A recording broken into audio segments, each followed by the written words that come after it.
Hi, this is Penny Sansevieri again with Author Marketing Experts. All right, so now we're going to take a look at automatic versus manual targeting. When you have automatic targeting, your Amazon basically runs everything for you, and you only get to add the custom text to your ad. I'm not a huge fan of that because I've seen that the ads don't tend to do as well. You're also using Amazon's keywords, which I'm going to show you.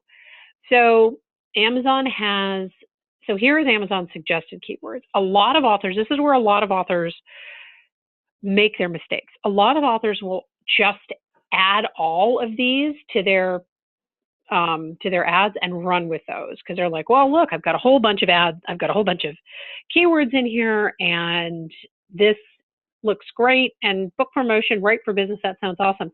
But are people actually searching on that? That's the whole piece of it. And a lot of times, I've looked at things like the word publish, so right here, and thought, wow, that makes a lot of sense because people want to publish and blah, blah. And then at the end of the day, you're just kind of awash in with a bunch of other books that aren't appropriate, and you're paying for clicks that don't make a lot of sense. So 10 bucks a day, 25 cents per click, and I always go in and add my own keywords. Now, this is where a lot of folks end up getting stuck because, like, where do you add your own keywords? And I'm going to tell you a little secret about Amazon ads.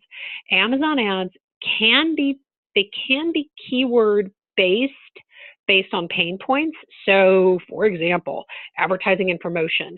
Publish a book would be a pain point because somebody wants to publish a book. They have written a book. Now they want to know how to publish it.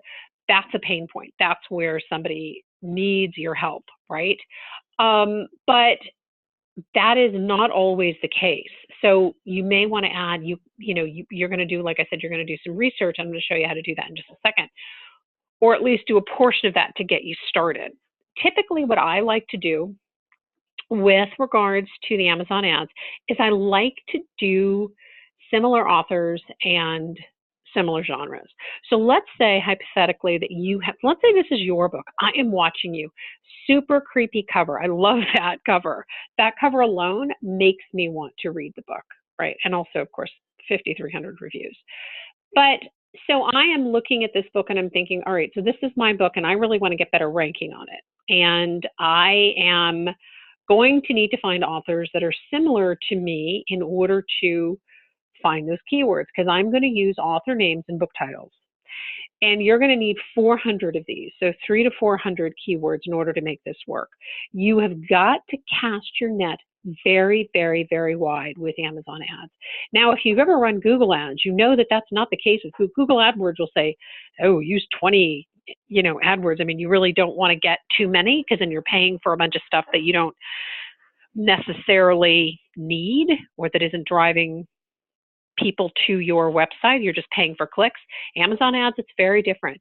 So usually what I'll do is I'll start, so if my book is up there on Amazon, and typically this works better if the book's been up for a while because then the also bots will start to populate.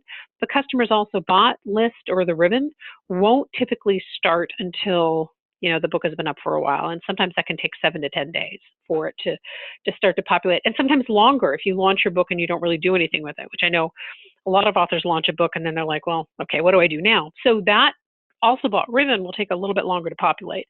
But in this case, so I'm looking at, this is another book that I really want to read. So, so I'm looking at, let's say, this book, and I think, okay, so I'm going to grab this book title, right? And I'm going to put this in my ads. I'm going to then go to this author's Amazon page, and I'm going to see what other books that she has. Let's see how long this takes to pop up. She has a lot of other books. So I'm probably going to grab this author and all of her books too. Now I'm looking at, so she has, how many books does she have? She has quite a few books. I think she has, and these are just, these are all formats. Okay, so she's got, almost 10 books on here, and, or she has exactly 10. And I'm going to grab all of those titles and all those and that author. And I'm going to keep doing this until I hit that 400 number. I may or may not add any of the words that Amazon has suggested. That's really going to depend. And I will tell you that I tend to use the Amazon suggestions sparingly, but I do use them more when I'm working on nonfiction ad campaigns, right? So that I wanted to kind of give you this overview of the keywords and the ad and the basic setup, because this is where a lot of authors end up losing a lot of money. And they go with the keywords that Amazon has suggested, and they're end up. I had one guy that I talked to at a writers conference recently. He spent $300 on ads and really wasn't seeing he wasn't seeing any kind of ROI. We do have a video on this, a very long video, and I'm actually getting ready to redo it, and it's part of our Amazon optimization video service that we have, or video programs that we have, and I'll put a link certainly in this blog post. But that should at the very least get you started, and you'll get a better sense of how your book is doing. Like I said, pick those keywords, 300 to 400. 400 is better, and let them sit for about 5 days and see what kind of starts to germinate. And then what you're going to do is you're going to just really want to focus on the words that are getting hits, and you're going to want to focus on those and really try to maximize that. But I love Amazon ads. I think they're great. Sponsored products, again, tends to be my favorite because I have a lot more flexibility with those. Thank you so much for tuning in. Bye-bye.